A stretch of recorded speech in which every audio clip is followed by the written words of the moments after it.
KC Singh, if you were to look at Prime Minister Modi's diplomacy, how many marks would you be willing to give the Prime Minister for what he has achieved, and which, according to you, have been his 3 major hits and 3 major misses?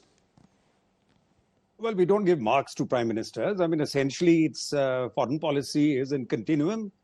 He is in the best tradition, which, Vajpayee did. Manmohan Singh tried his own way. After all, the nuclear deal was starting from Vajpayee's time. Then Manmohan Singh took it and goes to the next logical extension. But I would say that he's picked up the threads, which he inherited pretty well. But what he's brought is a highly personalized kind of diplomacy. The advantage with that is that you can do the hugs, you get the people over, you do it optically looks like you are drawing people in and you will get things from them.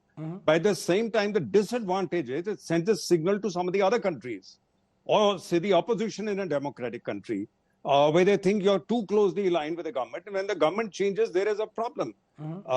So to give you an example, now Iran would be noticing very closely what you're doing here. So Iran has already moved into the sphere of China and Russia. And their influence is all the way to Lebanon and Hezbollah. What we are seeing happening there, it's directly a confrontation indirectly between Iran and the US, which is taking place, and Israel is right there in the middle. So therefore, we've had to back off from that initial support to Israel, which Prime Minister extended. You made the point about personalized diplomacy. You're saying it's a double-edged sword. Am I correct? You're saying this level of personalized diplomacy works in some countries. It could have a backlash in democracies if the opposition wins. Am I reading you correctly? No, that's absolutely correct. I gave you the example of Sheikh Hasina, and same thing happened in Maldives. The previous president had been locked up by the previous government. Now, when this guy came in, one of the first things Muzo did was release that president. So he's aligned with that president.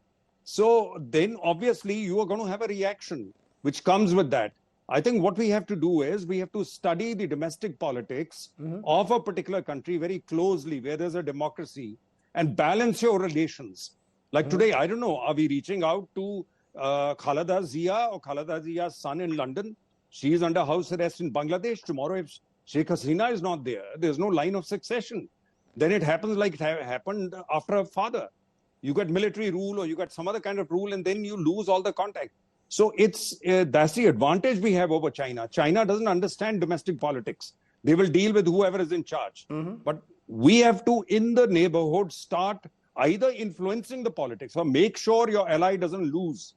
Or whatever you do, or you play with both sides and make sure that there is no reaction if your ally loses.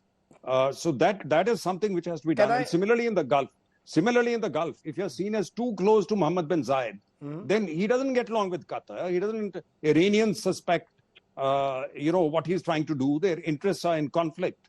Then all those whose interests are in conflict, they then start doing their sums differently. And you don't want that. You don't want a imbalanced outreach. You want a balanced outreach.